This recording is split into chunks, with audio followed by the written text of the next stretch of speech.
네, 진사로입니다. 48회 한능건 기본 41번부터 마지막 영상 진행하겠습니다. 자, 교사의 질문에 대한 답변으로 옳은 것은? 하고 물어봤죠. 일제는 만주사변을 일으키고 지도에 표시된 것과 같이 자신들의 꼭두각시 정권인 만주국을 세웠습니다. 이 지역에서 독립운동을 펼치던 세력은 당시 일제의 만주 침략에 어떻게 대응하였을까요? 라고 물어봤습니다. 자, 만주사변이 일어나고 이제 만주국을 세웠다 이거죠. 이제 이때는 우리 이제 독립군들이 어떻게 했냐면 그 중국과 연합을 해서 작전을 펼쳤어요. 대표적으로 한국 독립군, 그 다음에 조선혁명군, 이렇게 이제 두 부대 정도를 꼽을 수가 있는데, 이제 이 한국 독립군은 지청천 장군께서 이끄셨고, 쌍성보 전투, 대전자령 전투,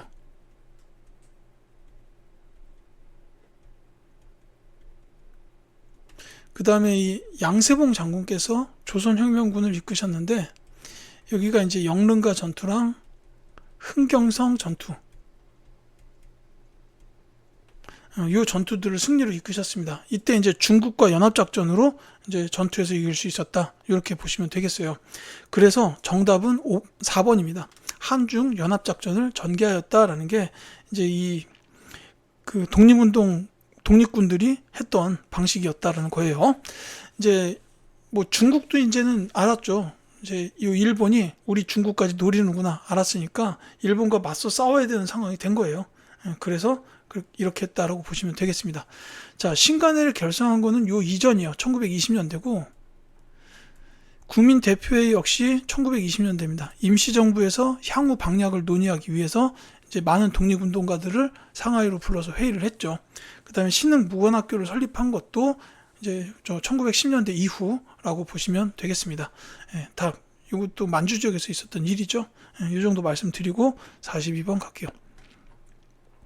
밑줄은 이 시기에 볼 수 있는 모습으로 적절한 것은? 하고 물어봤습니다. 자, 이 저수지는 일제가 산미 증식계획을 시행하던 시기에 만들어졌습니다. 이 시기 일제는 수리시설을 확충하면서 조선 농민들에게 과중한 부담을 안겨줬습니다. 라고 되어 있습니다. 자, 산미 증식계획이 시행됐던 때, 이거는 1920년대로 보시면 돼요. 이때 산미 증식은 성공을 합니다. 그래가지고 쌀 생산량이 늘어났지만, 일제에서 더 많은 쌀을 수탈해 가고 이제 우리 농민들은 만주산 수입 잡곡을 먹으면서 생계를 연명해야 했던 아주 안타까운 시기였기도 했죠. 자, 이 1920년대에 볼 수 있는 모습으로 가장 적절한 것을 찾으라는 문제입니다. 정답은 금방 나와야 되는 게 2번 광주 학생 항일 운동을 취재하는 기자. 이게 이제 1920년대에 있었죠. 자, 제중원에서 환자를 돌보는 의사는 이제 제중원, 그러니까 1880년대 정도로 보시면 되겠고, 교조신원운동에 참여하는 동학교도, 이 교조신원운동은 동학농민운동 직전에 있었어요. 1890년대 초입니다. 국채보상 기성회에 성금을 내는 여성, 이거 국채보상 운동과 관련이 되겠죠. 1900년대에 있었어요. 자, 이렇게 보시면 되겠습니다. 43번. 밑줄근 이 운동으로 옳은 것은? 하고 물어봤어요. 자, 이 동상의 주인공은 무슨 일을 하셨나요? 했는데 내 살림 내 것으로라는 표어 등을 내세운 이 운동을 주도했다라고 되어 있는데, 여기 이제 글씨 보시면 고당 조만식 선생 상이라고 나왔습니다. 바로 이 조만식 선생님께서 주도하신 운동을 물어보는 거죠. 이 평양에서부터 시작된 1920년대의 물산 장려 운동입니다. 그래서 정답은 3번이에요. 자, 이 브나로드 운동이나 문자 보급 운동, 요건 둘 다 그 민중 계몽 운동이에요. 1930년대 초에 있었던 민중 계몽 운동입니다.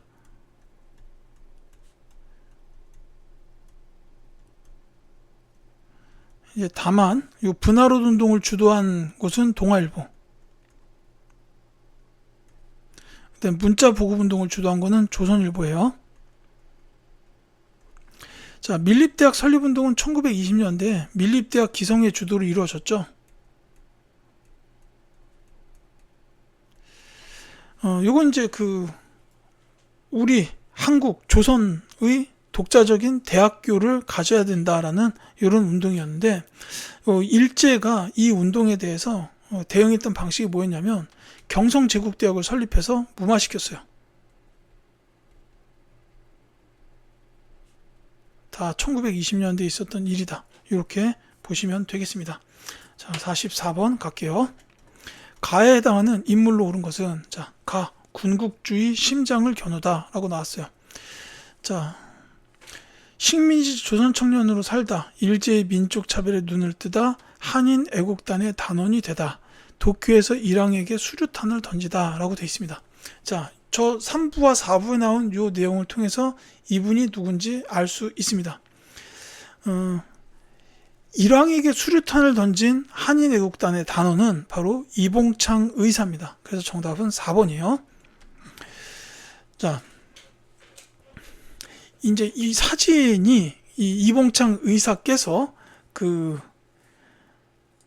이제 이 일을 실행하시기 위해서 일본에 가기 전에 이제 그 직전에 상하이의 그 임시정부 쪽에서 김구 선생과 함께 이제 그때 있었을 때 이제 마지막으로 촬영한 사진으로 알려져 있습니다.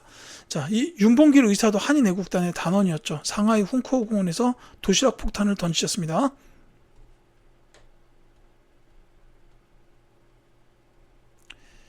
이 사진도 아마 마찬가지일 거예요. 이제 그 의거 활동을 벌이시기 직전에 이제 김구 선생과 이야기를 나누고 찍은 사진일 겁니다, 아마. 자, 여기 다른 김원봉 선생님. 와, 여기 선지에 전부 다 이렇게 무게감 있는 분들만 나왔죠. 자, 이분은 의열단 창설, 그 다음에 조선의용대 창설, 그리고 요 사이에 이제 조선혁명 간부학교 창설, 이런 게 있어요.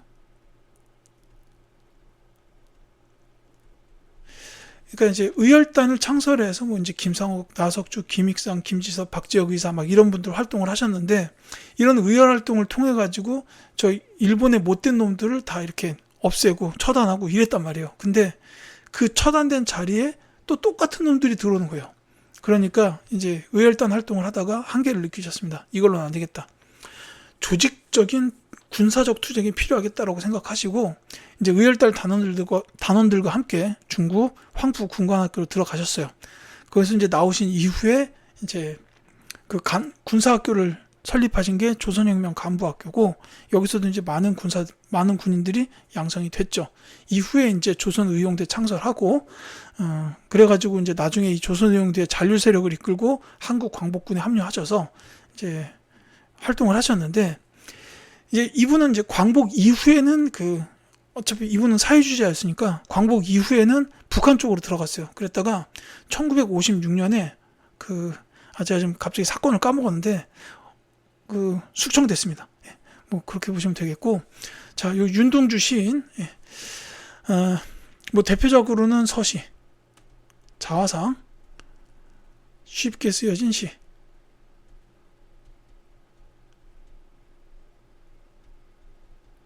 이런 작품들이 있죠. 읽어보시기를 강력하게 권장을 드리고 제가 이분 사진을 처음 봤을 때 느꼈던 게 화질이 그렇게 좋지가 않은데도 잘생겼다라는 사실이 그냥 팍 튀어나올 정도로 굉장한 미남이다라는 생각을 제일 먼저 했었어요. 예, 그렇고 이분은 이제 북간도 지역에서 출생하셨는데 명동학교에서 공부하셨고 그 다음에 이제 지금의 연세대인 연희전문학교 그 다음에 이제 이후에 일본에 유학을 가셔가지고 도지샤 대학에서 이제 공부를 하셨어요. 그리고 이제 여기서 독립운동 펼치다가 그 사건에 연루돼가지고 이제 돌아가시게 됐다. 예, 이렇게 보시면 되겠죠. 자, 전부 역사적으로 중요한 분들만 나와 있습니다. 자, 45번 갈게요. 밑줄근 위원회로 오른 것은 했는데, 자, 이곳 덕수궁 석조전에서는 모스크바 3국 외상회의에서 결정된 한반도의 임시 민주정부 수립 문제를 협의하기 위해 위원회가 열렸습니다. 라고 돼 있어요. 자, 요거는 이제 바로 말씀드릴게요. 미소공동위원회입니다.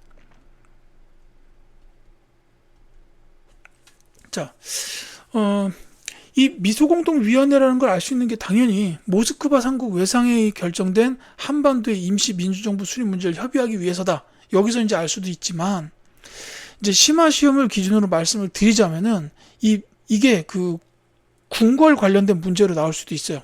덕수궁 쪽에 관련된 키워드로 미소공동위원회가 열린 장소 이렇게 나올 수도 있습니다.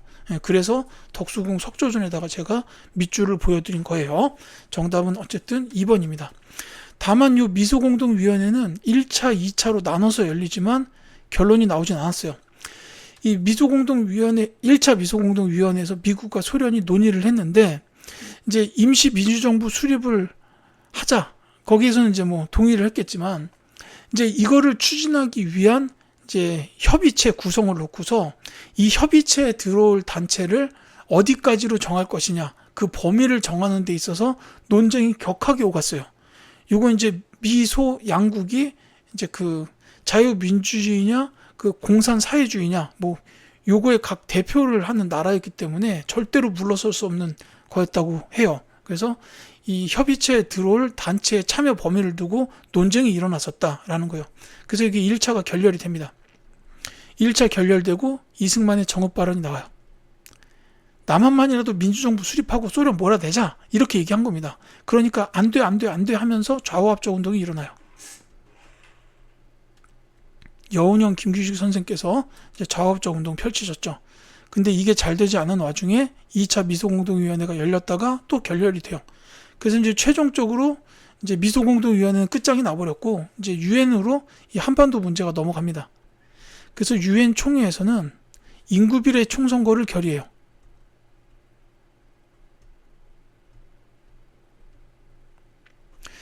이렇게 되다 보니까 이제 소련 측에서 유엔 위원단의 입국을 거부합니다. 입국 거부. 왜냐하면 인구비례 총선거를 하게 되면 이제 소련하고 북한 쪽에는 굉장히 불리해요. 거기가 인구 숫자가 훨씬 적었기 때문입니다. 그러니까 이제 소련에서 위원단 입국 자체를 거부를 해버리고 그러니까는 이 문제가 유엔 소총에서 한 번 더 다뤄지는데 여기서 나온 결과가 뭐냐면 남한만의 단독 선거예요. 그러니까는 이제 더 이상은 안 되겠다 해가지고 남북협상 김규식 선생 이분들이 평양에 가가지고 김일성을 만나서 협상을 벌이는데 잘 안 되죠. 그래서 결국은 50 총선거가 이루어지게 되면서 공식적으로 분단이 됐다. 이 흐름으로 이어집니다. 근데 이게 심화 시험에서 나오게 되면은 3점짜리로 막 두 시기 사이의 문제를 낼 수도 있고 이러면 굉장히 어려운 문제가 돼요. 그래서 제가 흐름을 전부 그냥 나온 김에 말씀을 드렸고 이 조선건국준비위원회는 광복이 되자마자 만들어졌어요. 그러니까 이제 총독부가 빠져나감에 따라서 발생할 수 있는 행정 및 치안의 공백 때문에 이제 그거에 대응하기 위한 조직을 여운형 선생께서 바로 이렇게 조직하셨다라는 거죠. 반민족행위 특별조사위원회, 요거는 이제 반민특위라고 부르잖아요. 이제 재헌국회에서 만들어냈던 그 반민족행위자 처벌법, 요 법에 근거해 가지고 친일파들을 조사해서 처단하기 위해서 만들었던 위원회입니다. 그러니까 이제 요건 그 대한민국 정부 수립 이후의 일이다라고 보시면 되겠어요. 자, 46번. 가에서 라에 들어갈 내용으로 적절한 것은 하고 물어봤습니다. 자, 대한민국 경제의 발자취 해가지고 자, 각 연대별로 가나다라 이렇게 나와 있습니다. 그러니까 이거는 각 연대에 맞는 내용이 들어가 있어야 정답이 될 수가 있겠죠. 자, 하나하나 볼게요. 자, 300산업과 원조경제 체제 나와 있는데 이거는 이승만 정부입니다. 특히나 300산업이나 원조경제 이제 요거는 그 이승만 정부의 그 전쟁 직후라고 보시면 돼요. 이제 원조 경제, 그러니까 전쟁 이후에 미국의 원조를 많이 받았죠. 그래서 이거 6.25 전쟁 직후에 있었다라고 보시면 되겠는데 연대상으로 1950년대이기 때문에 이게 맞습니다. 1번이 정답이에요. 자, 1960년대부터는 이제 뭐 박정희 정부라고 보시면 되겠죠. 60년대랑 70년대가. 근데 이 60년대는 대표적으로 이제 박정희 정부에서 경공업을 위주로 육성을 했고 이제 70년대로 들어서면서 중화학공업으로 이렇게 이제 바뀌어요. 여기 맞는지 보면 되는데 이 중화학공업의 육성과 석유파동은 1970년대이기 때문에 맞지 않고요. 산업구조의 재편 및 삼저 호황 요거는 이제 1980년대입니다. 전두환 정부예요. 따라서 70년대에 들어가지를 않겠죠. 외환위기 발생과 근모으기 운동 요거는 이제 1990년대 말입니다. 그러니까 외환위기가 발생한 거는 김영삼 정부의 말기, 그 다음에 금모으기 운동은 김대중 정부 때 이루어졌어요. 김영삼 정부, 김대중 정부. 이렇게 보시면 되기 때문에 정답은 1번 303호과 원조경제가 그 가에 들어갈 내용이 맞겠다. 이렇게 보시면 되겠습니다. 자, 47번. 가해 당하는 인물로 옳은 것은 해가지고 평화시장 재단사 병원에서 끝내 숨졌다. 이렇게 나왔죠. 자, 평화시장에서 근로기준법 준수를 요구하는 노동자들의 시위가 벌어졌고 이 과정에서 온몸에 기름을 뒤집어 쓰고 분신한 이분께서 병원으로 옮겨졌으나 사망했다라고 되어 있습니다. 자, 이분은 누구냐면 아름다운 청년 전태일 열사입니다. 4번이 정답이에요. 자, 이제 자신의 몸을 분신하면서 근로기준법을 준수해라라고 외쳤던 그런 분입니다.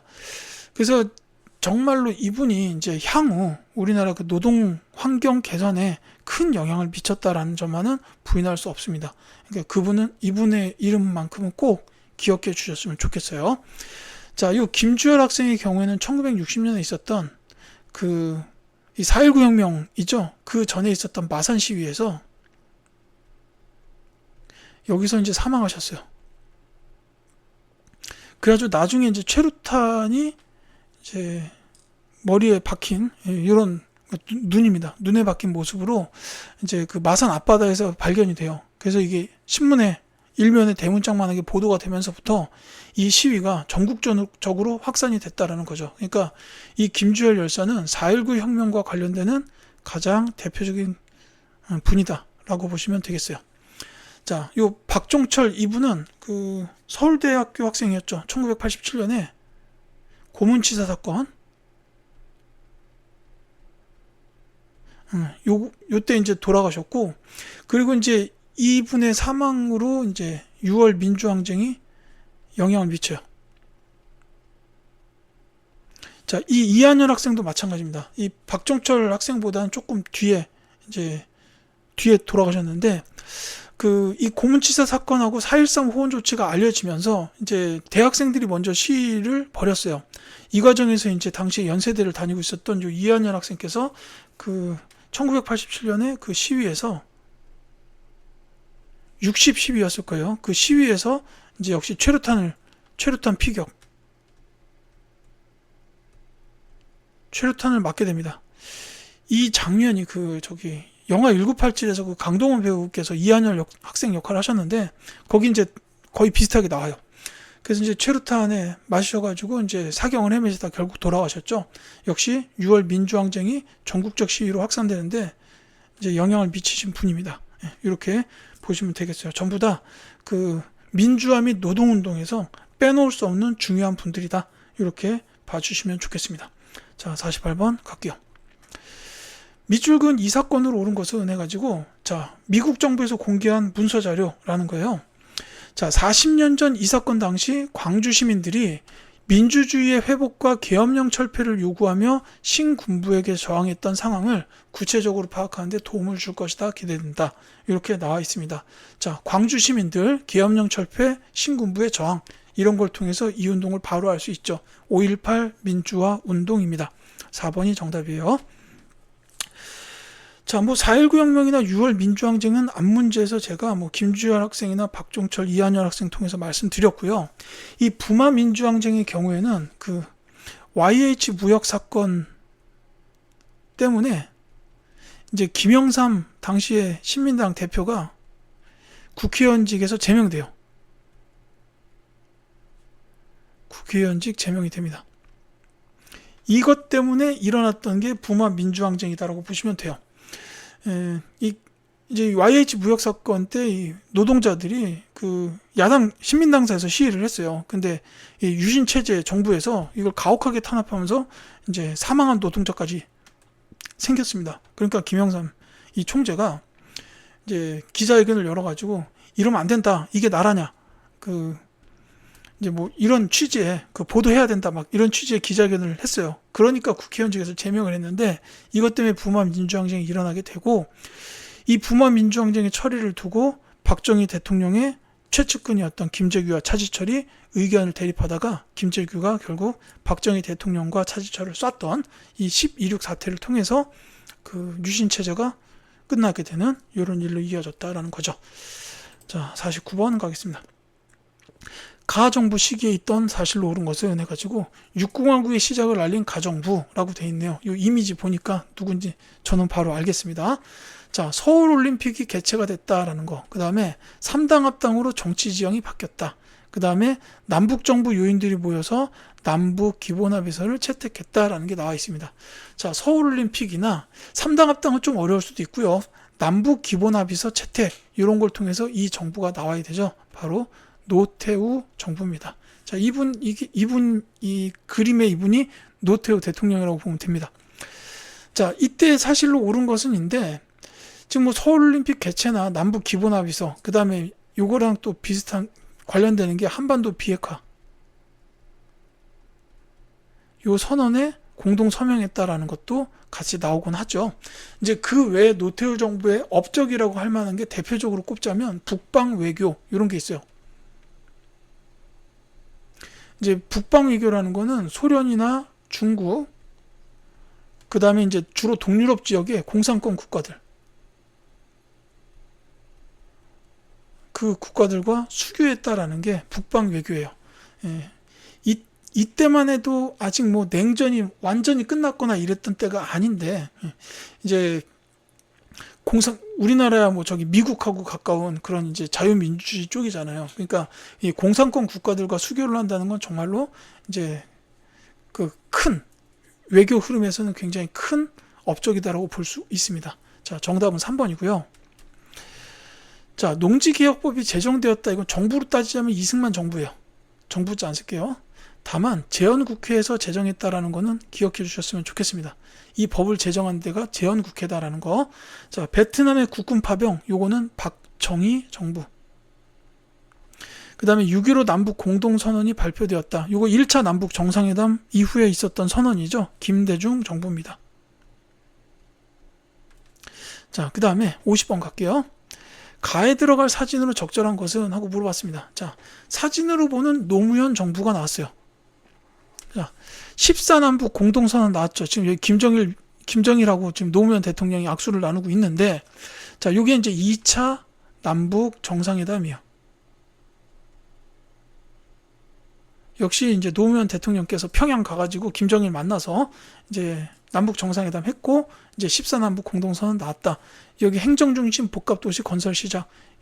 지금의 세종특별자치시. 여기가 되겠죠. 자, 그리고 가예요. 그러니까 가에 들어갈 사진이라는 건 결국 노무현 정부 때의 사진이다라고 보시면 되겠습니다. 이게 이제 조금 어려울 수 있어요. 노무현 정부 때 있었던 일들이 꽤 여러 개가 있는데 이것까지 기억하는 수험생이 많지 않을 것 같다는 생각은 듭니다. 뭐냐면 에이펙 회의가 있었다라는 거예요. 이게 4번입니다. 아시아 태평양 경제협력체, 이게 이제 에이펙 정상회의가 이제 우리나라에서 개최됐다라는 거예요. 이게 이제 노무현 정부 때 있었고, 이제 비슷한 걸로 노무현 정부 바로 다음에 나오는 이명박 정부에서 G20 정상회의 이거를 서울에서 개최했다라는 게 있어요. 요거까지 같이 기억해 주시기 바랍니다. 이제 그런데 사실 다른 선지들을 보면 이게 워낙 노무현 정부가 아니기 때문에 그걸로 소거법 찾을 수도 있어요. 자, 이 경부고속도로 준공은 박정희 정부, 평창 동계올림픽 개최 이때는 문재인 정부입니다. 그 다음에 경제협력개발기구에 가입한 거는 김영삼 정부라고 보시면 되죠. 그래서 다른 선지들이 노무현 정부가 확실하게 아니다 보니까 정답을 찾는 게 아주 어렵지만은 않았을 수도 있다라는 거예요. 자, 이렇게 해서 48회 한국사 능력검정시험 기본에 대한 해설 강의를 모두 마치겠습니다. 지금까지 강의를 들어주신 수험생 여러분들께 진심으로 감사드리고요. 저는 다른 컨텐츠를 통해서 또 찾아뵙도록 하겠습니다.